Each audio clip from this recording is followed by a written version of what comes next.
Well, good evening and welcome to Tucker Carlson Tonight. Once again, for about the fourth night and 4 nights in a row, there is just a lot going on in the news. Up ahead, we'll have details about new dangers lurking in the Central American migrant caravan, the one that's just across our southern border tonight in Tijuana. The caravan is not what they told you it was. We'll tell you what it actually is.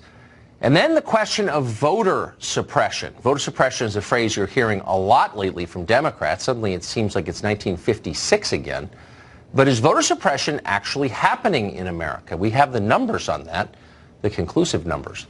Plus, with Christmas upon us, the left is mounting an attack on, naturally, Rudolph the Red-Nosed Reindeer.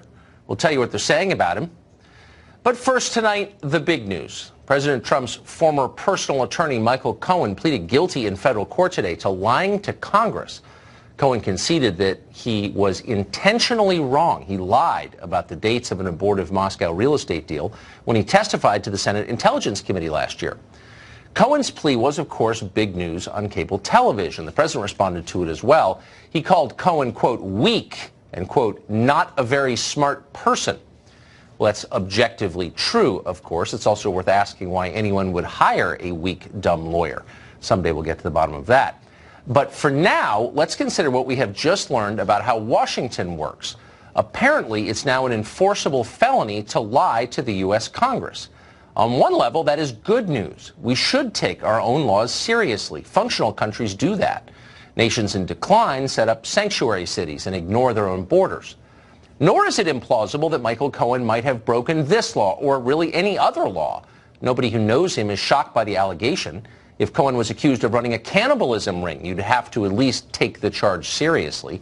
Anything is possible with that guy. So 3 cheers for law and order.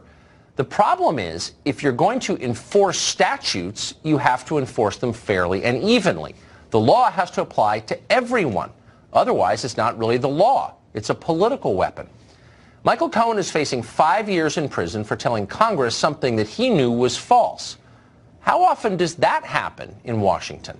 If you watch C-SPAN, you know the answer. Constantly. All the time. There are almost never consequences, by the way. According to one study, between the Second World War and 2007, a total of only 6 people were convicted of lying to Congress. 6 people in 60 years. In other words, the law is not enforced, and that's why people break it so often. Watch this sworn testimony from 2013. This is not someone you haven't heard of. This is the then Director of National Intelligence, Jim Clapper, assuring the Congress under oath that the NSA absolutely does not spy on American citizens. Does the NSA collect any type of data at all on millions or hundreds of millions of Americans? No, sir. It does not. Not wittingly. Yeah. Clapper lied. He's a liar. There's no debate about that. And yet he wasn't charged for lying under oath. In fact, Clapper got richer after he retired. CNN hired him as an analyst. Pretty much the same thing happened to Jim Comey, the former FBI director. In 2017, Comey claimed, again under oath, that he had never been an anonymous source for news stories while he worked at the FBI. Watch him tell that lie to the Congress. Director Comey, have you ever been an anonymous source in news reports about matters relating to the Trump investigation or the Clinton investigation? Never. Have you ever authorized someone else at the FBI to be an anonymous source in news reports about the Trump investigation or the Clinton investigation? No. Yeah, well, according to Comey's longtime deputy who would know, and that would be former FBI Deputy Director Andrew McCabe, what Comey said on the tape you just saw is totally untrue. So Comey lied to Congress. But nobody cared. Jim Comey went on to get rich as a pundit selling his book. The same people rooting for Michael Cohen's destruction for lying consider Jim Comey a hero. And then there's former CIA Director John Brennan. Brennan lies constantly. That's well documented. In 2011, for example, Brennan claimed that drone strikes overseas had never, to his knowledge, killed a single non-combatant. That was a total crock. In 2014, Brennan lied and said the CIA had not broken into the computers of Senate staffers. And then last year, under oath before Congress, Brennan said this. Do you know if the Bureau ever relied on the Steele dossier as part of any court filings, applications, petitions, pleadings? I have no awareness. Did the CIA rely on it? No. It was not in any way used as a basis for the intelligence community assessment that was done.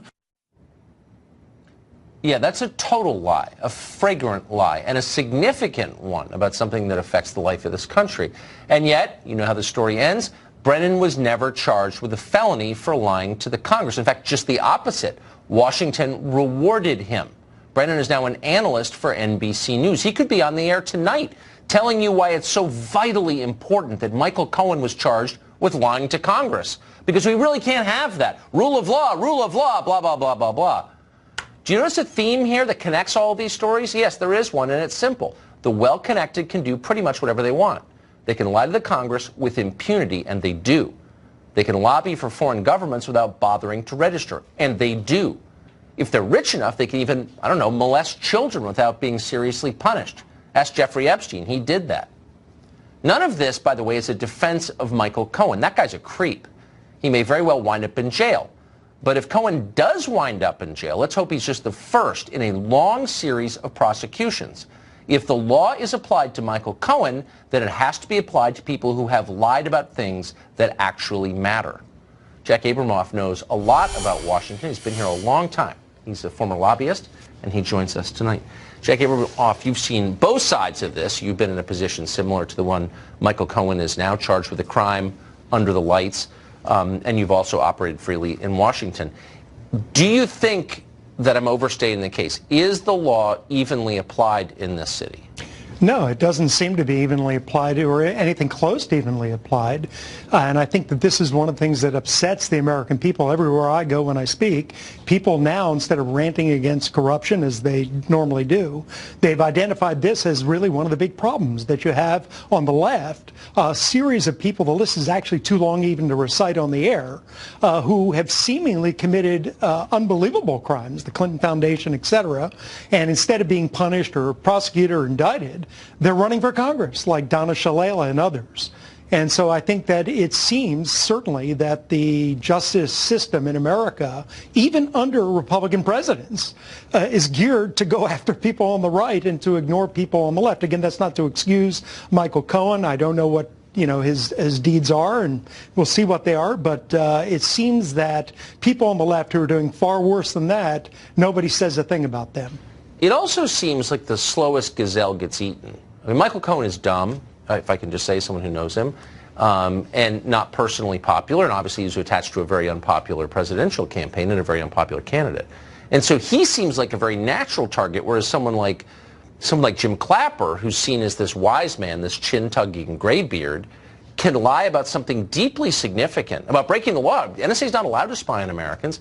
And he gets a TV contract. I mean, can you think of, in your many years here, decades here, an example of someone really powerful being punished for breaking the law?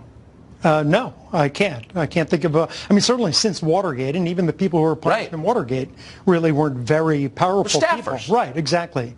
No, and I think that the problem for Michael Cohen is he's a gazelle running in the wrong pack. Right. If you were running in the left-wing pack, no matter where he is in that pack, because there aren't exactly brilliant gazelles in that pack either. Exactly. But that's a more of a protected pack, it seems, for some reason. Huh. So that's not, and I just want to be totally clear for the fifth time, I'm not defending whatever crime Michael Cohen is accused of committing, and it sounds like he admitted it, okay? He should be punished. But it does seem like that's corrupt. That's not justice when a law is only applied selectively. Well, it's corrupt and it's corrosive of the view of our system among the American people. There are a lot of people, even people on the left, I've talked to, who say, it doesn't seem like things are really being fairly applied, particularly the Epstein situation, which is absolutely abhorrent. Yes. Here's somebody who is molesting children, it seems, and facilitating the molestation of children by other powerful people, and they cut him a deal for 13 months in a county jail, I guess, where he got to leave the jail 6 days a week. Wow. I mean, somebody... But they confiscated his address book, I notice. And it's online, and you can look at it, and it's fascinating. And a lot of people you and I know personally are in that address book. I don't think any one of them has ever been charged with anything, even though prosecutors knew exactly who he was hanging out with. Well, from what they say, the deal that he signed actually protected any potential co-conspirators, which is also astonishing. How do you sign a deal like that? I know plenty of people I was in prison with who would love to have had a deal like that. That's exactly right. If only you'd benefited from that. Jack Abramoff, thank you. Thanks. An honest man who's been around. Jerome Corsi appeared on this program just the other night to describe what he believes are Robert Mueller's efforts to entrap him. And the special prosecutors blow you up. They do this, what I call perjury trap. It's really, they ask you a question. They have material they won't show you. You've forgotten about it. They say, you just lied because this email you forgot about in 2016 proves your current memory is wrong. I mean, it's a memory test. It's disgusting. And then they accuse you of lying. It's completely rigged, and it's politically driven by Clinton operatives who have an agenda. Now, of course, he says he's asked his attorney to draft a criminal complaint of his own to bring against Mueller for misconduct. How do we assess all of this?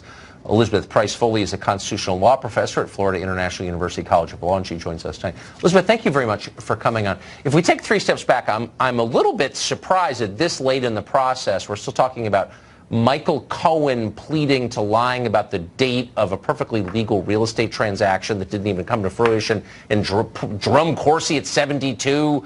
This doesn't seem significant. It seems penny ante, and it doesn't seem related to Russian collusion. What is this telling us? Well, it's telling us how desperate Mueller and his team has become. After almost 2 years of investigating, spending millions of taxpayer dollars with a team of about 15 really aggressive, experienced lawyers, there's no there in terms of substantive evidence of Trump-Russia collusion. So after going hard at high-level Trump confidants and campaign officials, Mike Flynn, George Papadopoulos, Carter Page, Paul Manafort, Rick Gates, and now Michael Cohen, the best they can manage to do is get single counts of perjury out of some of them.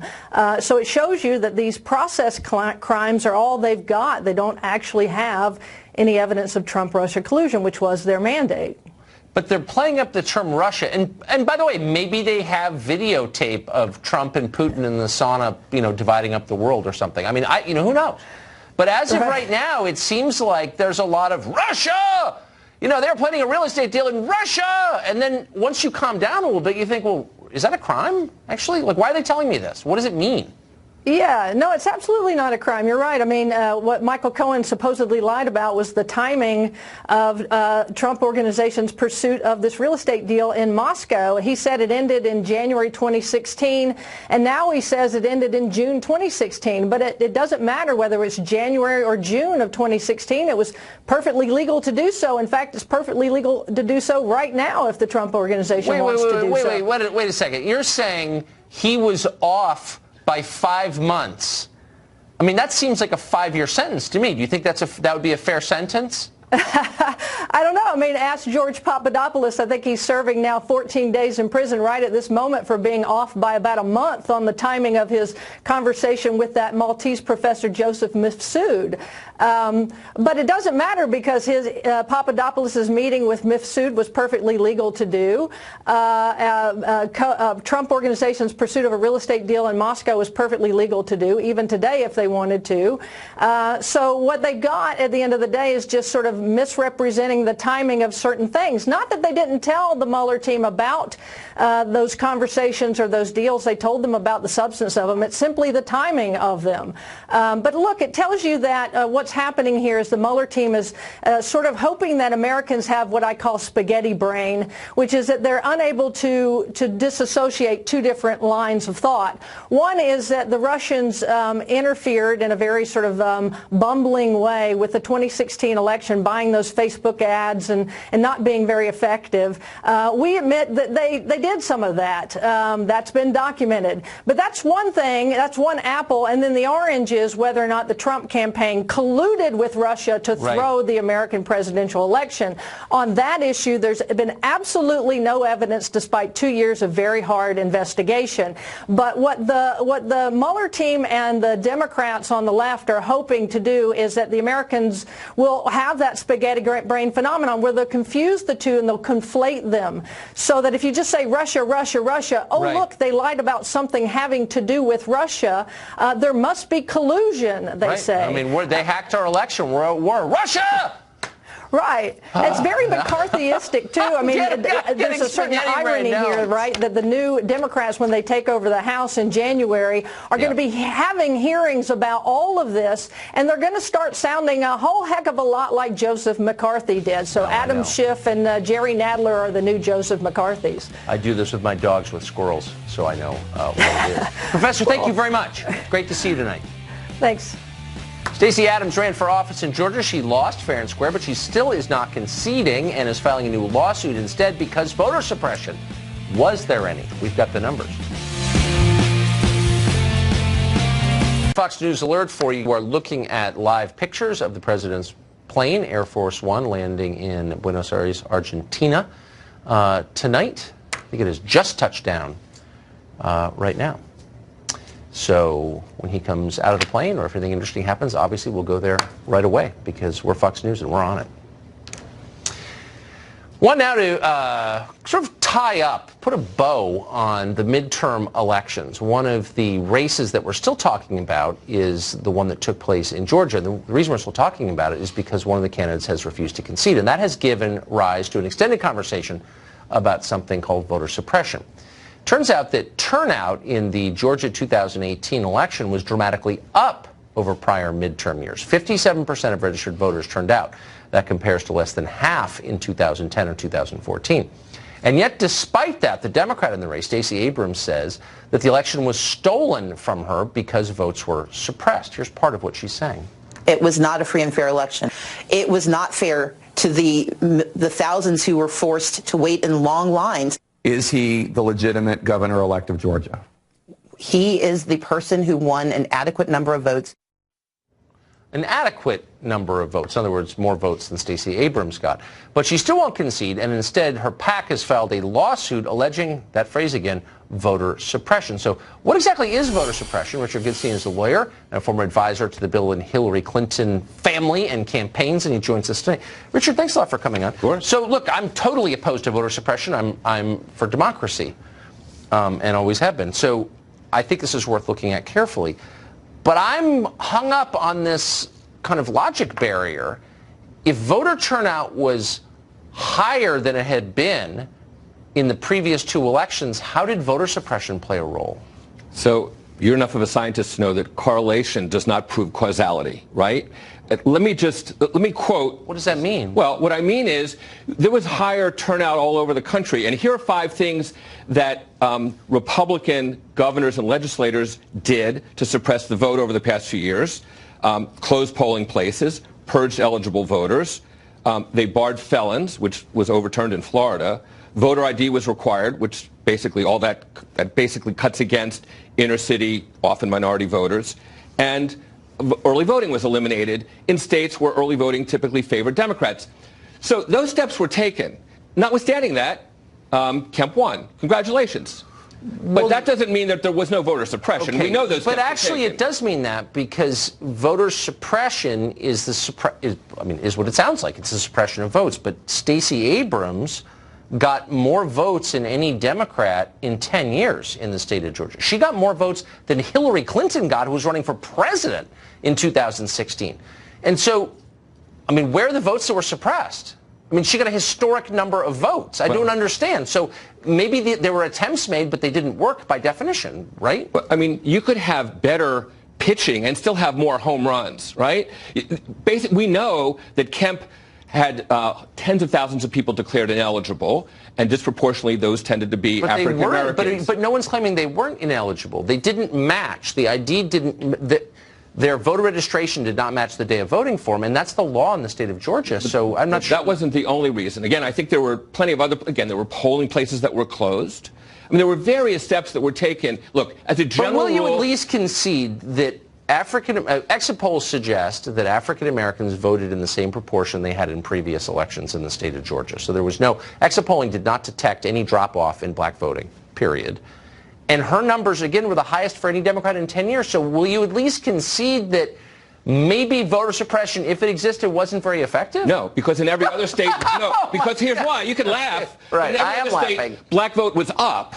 Right? So the fact that it stayed flat with a black woman at the head of the ticket tells you something was going on to actually suppress it. Yeah, when I say correlation doesn't prove causality, the mere fact that it was flat doesn't mean that it wouldn't have been higher. Are black people required to vote for black candidates? Of course not. There? They tend to. Oh, they tend to. Is that? But that's not the law. Should it be the law? Is that what you're saying? What are you saying? I'm saying we know statistically African Americans don't like Donald Trump. They actually did like Stacey Abrams. Actually, African American men like Donald Trump more than they like Mitt Romney. That's true. Well, back in 2016, I don't think that's the case anymore. Okay, we'll see. We'll find out as well. All right, Richard, great to see you. Thank you. Failed presidential candidate and doomsday prophet Al Gore recently blasted the president as a supervillain who was solely to blame for global warming. Watch this. Donald J. Trump is now the face of climate denial. And there are those who are still giving him their loyalty and trust, and I get that, believe me, but the vast majority of Americans, not to mention all around the world, are really kind of, they've had it. Weird he never became president. But Gore is at least more restrained than Jim Shue over on CNN, who said that Trump was going to cause the death of the entire planet by causing it to burn to death. He keeps saying, well, we have record clean environment, doesn't get to the temperature. We got kids. We don't want to be, slowly burned to death on our own planet here. The ladies of The View, meanwhile, argued about whether Trump was trying to suffocate the planet rather than set it on fire. Yes. I think these people would rather have $1 billion in the bank than breathe. I really do. Well, they'd rather have money than breathe. Do you think that Al Gore would rather have $100 million in the bank than breathe? Because he sold Current TV for $500 million to Al Jazeera, which is its gross domestic product is oil and gas. He made oil money. There's so much hypocrisy on the left with this. I'm sorry, Leonardo DiCaprio had 418 tons of CO2 last year. He's not. You want to change hearts and minds? Stop lecturing Americans. I do take private planes. I'm not going to lie. It's a fun show, The View. Author and columnist Mark Stein joins us tonight. So, Mark, the scientific conversation on warming always begins the same way, which is I'm a good person and you're not, so shut up and obey. This is a global phenomenon. It's happening all around the world, and it's happening in France, where the French government has just said, we want to slow down climate change, so we're taxing gasoline. And there's been this kind of revolution in response from the left and the right. The entire French middle class, tell me if I'm misreading this, has risen up to say, no, this is a scam. You're punishing us under the guise of making the planet better, and we're not putting up with it anymore. Do you think this is part of a global change in the way populations respond to climate hectoring? Yes, I think so. I think climate hectoring was on the verge of a mass movement around the turn of the century. And then because all the climate models turned out to be disastrous, people came to understand it for what it is, which it's a boutique, niche concern. It's, as the ladies on The View were saying, it's for those who take private jets. So Leonardo DiCaprio and Al Gore can fly by private jet to climate conferences. Al Gore's house in Tennessee has a carbon footprint 20 times bigger than the average American home. But that's because he's being virtuous and using his carbon footprint to save the planet, whereas you, Joe Schlub of 27B Elm Street, need to give up your washing machine and your dryer and be beating your clothes dry with the native women down on the rocks by the river, beating your loincloth dry. But so let me ask you a sincere question. If you really believed that climate was the greatest challenge we face, why would you even allow private planes to exist? I'm sincere in that question. Because I think it is actually a form of class war. It's a way, well, in macro terms, it's a way of the developed world denying the developing world any chance to live the kind of lives that people in the developed world live. And then within developed countries, it's a way for elites to tell people that, you know, when it's just Al Gore and the Prince of Wales flying around having climate conferences, everything's fine. But the minute Mr. and Mrs. Joe Schmo want to take a vacation in Florida, then the whole planet's going to broil. It's an elite thing. Exactly. Nobody takes it seriously. Al Gore said we had 10 years to save the planet in January 2006. So we're almost 3 years past his sell-by date now. I mentioned the Prince of Wales. He was more specific. He said we had 96 months. So that was June 2017. And we're still here. I can't believe it. Saying the world is going to end. I'm especially glad that you're still here. Mark Stein, one of the few real geniuses I know. Thank you. I'm way past my sell-by date, Tucker. Me too. Up ahead, there is new evidence of danger lurking inside the migrant caravan stalled in Tijuana tonight. We'll tell you what it is after the break.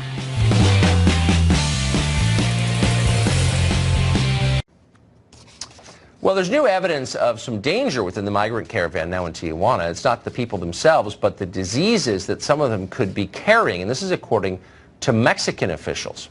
Tijuana doctors say that 1/3 of caravan members are being treated for some kind of health issue.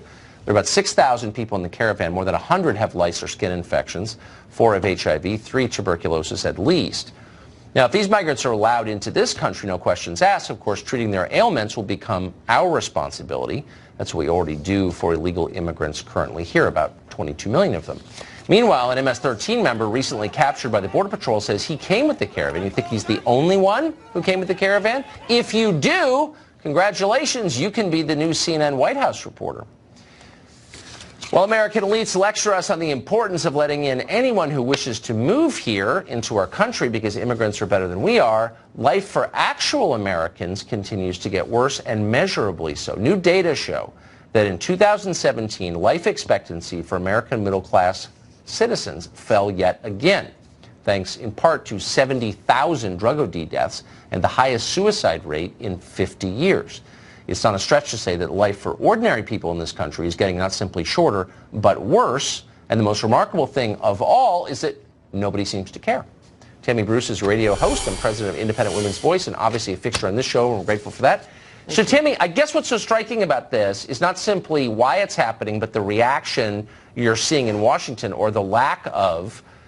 I mean, if this were happening to any other group, Syrian refugees, migrant caravan members, if they were dying younger, wouldn't there be a national outcry about that? Well, we do have national outcries when we see major events happen, like, let's say, the AIDS crisis, right? Right, and we exactly. move in to make a difference. We want to do that. But the 70,000 overdoses you mentioned, Tucker, is more than the combined U.S. deaths in the Vietnam, Afghanistan, and Iraq war combined.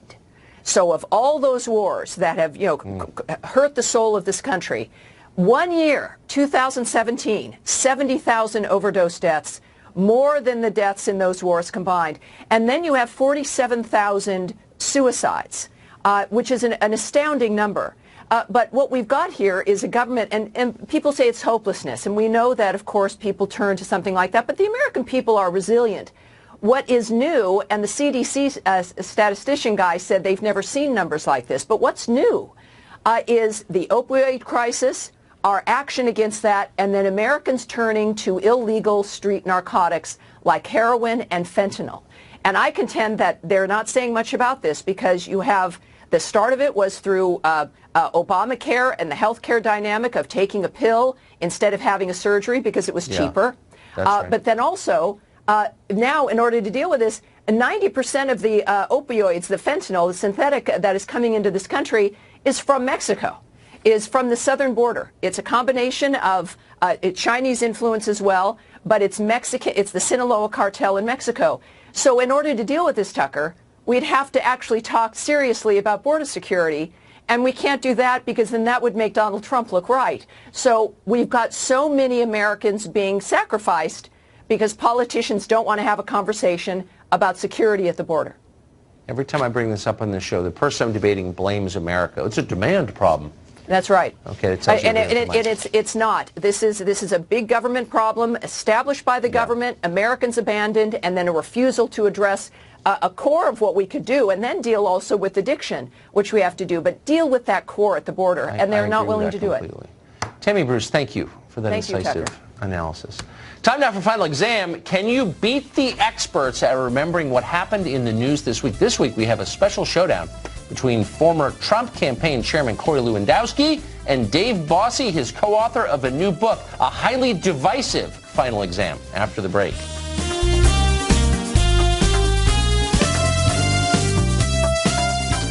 Oh, the best moment of the week, a respite from the sad reality of modern life. Final exam, where we quiz top figures in the news to see if they can remember what actually happened over the past 7 days. We've got a special version of Final Exam tonight. Corey Lewandowski and David Bossie are the co-authors of a brand new book called Trump's Enemies, How the Deep State is Undermining the President. We thought it'd be interesting to set co-author against co-author. They join us tonight. I cannot believe you agreed to do this. We're ready. We're excited. We're not above stunt casting the segment. That's exactly what we're doing tonight. All right. I'm not even going to bet. There is a kind of line in the studio on who's going to win, but I'm not going to tell you who's favored. I am going to read you the rules, though, so you know. That's right. And no cheating. Okay? Then he's out. It's not going to work. It's not going to work. We're watching carefully. Okay, hands on buzzers. I ask the questions. The first one to buzz in gets to answer the question. This is key. You have to wait until I finish asking before you answer. You can answer once I acknowledge you by saying your name. Each correct answer worth 1 point. Each incorrect answer detracts a point from your total. So it's a very fluid scoring system. Best of 5 wins. That's you ready? wrong points for you. He can't count that out. He can't count. I don't know. He may have the voice advantage, but we'll see. We'll see who's faster. Question 1. By order of the National Game Show Commission, we have to begin with an animal question. That's the law. So here we go. The internet has gone crazy for a very unusual 4-legged farm animal in Australia. This animal weighs over 3,000 pounds. It is as tall as Michael Jordan. He is so different from all the other farm animals that they follow him around as if he were a deity. What kind of animal is he? Corey Lewandowski. Moo! Cow. I was going to say moose. He did say moose. Is it a cow? There's no way a cow can be 3,000 pounds and 6 feet tall. Is it a cow? 6 foot 4 inches. That's the size of the utterly giant cow. Its name is Knickers, and he's now the laughing stock, weighing in at 3,000 pounds. You will not find Knickers on your plate, just to be clear here. He's too big to process as the owner, so he's going to live happily ever after. Can we just pause and appreciate Kilmeade for a second? He said it's utterly. Of course. Just want to appreciate that. All right, question 2. Forbes is out with its annual list of the highest paid television stars. Topping the list is not me. It's a woman from Brooklyn who has made nearly $150 million in the past year. Her show has been on television since 1996. Who is she? Corey. Judge Judy. Man, you're fast. This is my girl. $150 million a year for Judge Judy? Who's the highest paid TV host of all? And here's the answer. Boom. Lady on the left, Judge Judy. Wait for the number. $147 million in the past year. Wow. Whoa. Wow. Ellen DeGeneres, number 2, $87 million. Dr. Phil, $77 million. Ryan Seacrest, $74 million. Steve Harvey, $44 million. So what are we doing wrong here at Fox? By the way, our judges just said that they've checked the circuitry in the buzzing devices and that both of you buzzed in, you were just slightly faster. Story of my life. Well, that's so true. God, that's so true. Rubbing it in. Question 3. At a rally in Mississippi, the President of the United States told the crowd that as a young man, people told him he looked like which famous American icon? Dave, you blew it! Corey. At least it works. Robert Redford. It sounded like the question ended, say our judges. See, I'm not in charge of making these rules. They are giving you a pass because they say it sounded like I'd finished the question. So you get to answer it. Which Elvis. American? Elvis! Man, you guys are hair trigger. Is it Elvis? Other than the blonde hair, when I was growing up, they said I looked like Elvis. You see that? Could you believe it? I always consider that a great compliment. You guys have spent a lot of time on the president. Ever heard him sing? No. Not even for a second. Not even for a second. All right. We listen to Tiny Dancer a few times. We listen to, you liked Elton John a lot. I know you have. Such a sensitive song. I love it. All right, question 4. And it's 2-1, by the way. This is a multiple choice about the weirdest video of the week. An American tourist had a near-death experience high above the Swiss Alps after somebody forgot to buckle his safety harness and left him holding on for dear life. Which activity was the man doing at the time? Was it A, hang gliding, B, bungee jumping, C, skydiving? Corey. Hang gliding with the creepy porn lawyer. Seriously? CPL was there? Yes. We're not going to hold you to that. Was it hang gliding, as Corey said? A first-time hang glider holding on for dear life. His safety harness was not connected. He was left clinging to the pilot. The pilot was trying to land somewhere quickly, but he had trouble controlling that glider because he was steering with one hand. Creepy porn lawyer can't even hold on to his clients, much less a hang glider. All right, final question. This one also multiple choice. First Lady Melania Trump has unveiled the Christmas decorations at the White House. They feature tens of thousands of red ornaments. What is this year's theme? Is it A, Winter Wonderland, B, Blessings from the Heartland, or C, American Treasures? Corey. American Treasures. Is it, okay, let me just say, you're a savage animal. Can I just say that? You are. It's unbelievable. Is it C, American Treasures? American Treasures. Each room inside the White House highlights different American cities, presidents, and traditions. It's unbelievable. There are more than 15,000 red ornaments hanging from 29 trees this year, and there's a gingerbread house. Hey, Tucker, I never get tired of winning. You know, you are, and by the way, I'm looking, we have a mug. It's our Eric Wempel mug, and I don't know where it is. So they're back ordered. So we're going to give you the Golden Retriever mug instead, which I hope, So Can I come back and defend my title? Yes, you can defend your title. Boom. Anytime. And Mr. Bossy, I hope you will come back too. And I know that you let him win because he's your co-author. You know what? He needs to feel a little better about himself, so I let him win. You're still splitting the royalties 50-50. Gentlemen, thank you. It was great to see you. That's it for this week's Final Exam. Pay close attention to the news all week and tune in next week to see if you can beat the pros. We'll be right back.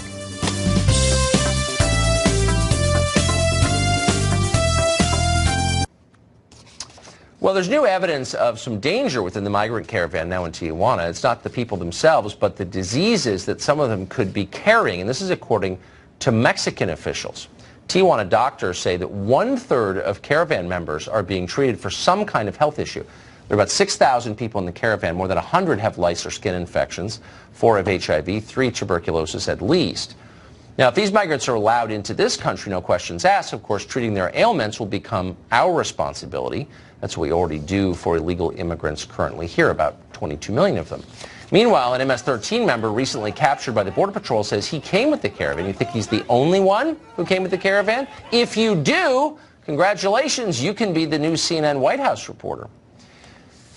Well, American elites lecture us on the importance of letting in anyone who wishes to move here into our country because immigrants are better than we are. Life for actual Americans continues to get worse, and measurably so. New data show that in 2017, life expectancy for American middle-class citizens fell yet again, thanks in part to 70,000 drug OD deaths and the highest suicide rate in 50 years.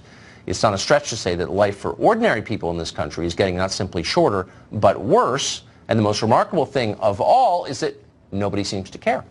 Tammy Bruce is a radio host and president of Independent Women's Voice, and obviously a fixture on this show, and we're grateful for that. So, Tammy, I guess what's so striking about this is not simply why it's happening, but the reaction you're seeing in Washington, or the lack of. I mean, if this were happening to any other group, Syrian refugees, migrant caravan members, if they were dying younger, wouldn't there be a national outcry about that? Well, we do have national outcries when we see major events happen, like, let's say, the AIDS crisis, right? Right, and we move in to make a difference. We want to do that. But the 70,000 overdoses you mentioned, Tucker, is more than the combined U.S. deaths in the Vietnam, Afghanistan, and Iraq war combined. So of all those wars that have, hurt the soul of this country, 1 year, 2017, 70,000 overdose deaths, more than the deaths in those wars combined. And then you have 47,000 suicides, which is an astounding number.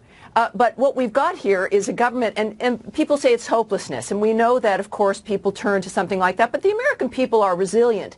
What is new, and the CDC statistician guy said they've never seen numbers like this, but what's new is the opioid crisis, our action against that, and then Americans turning to illegal street narcotics like heroin and fentanyl. And I contend that they're not saying much about this because you have the start of it was through Obamacare and the healthcare dynamic of taking a pill instead of having a surgery because it was cheaper. That's right. But then also, now in order to deal with this, 90% of the opioids, the fentanyl, the synthetic that is coming into this country is from Mexico, is from the southern border. It's a combination of Chinese influence as well, but it's Mexican. It's the Sinaloa cartel in Mexico. So in order to deal with this, Tucker, we'd have to actually talk seriously about border security, and we can't do that because then that would make Donald Trump look right. So we've got so many Americans being sacrificed because politicians don't want to have a conversation about security at the border. Every time I bring this up on the show, the person I'm debating blames America. It's a demand problem.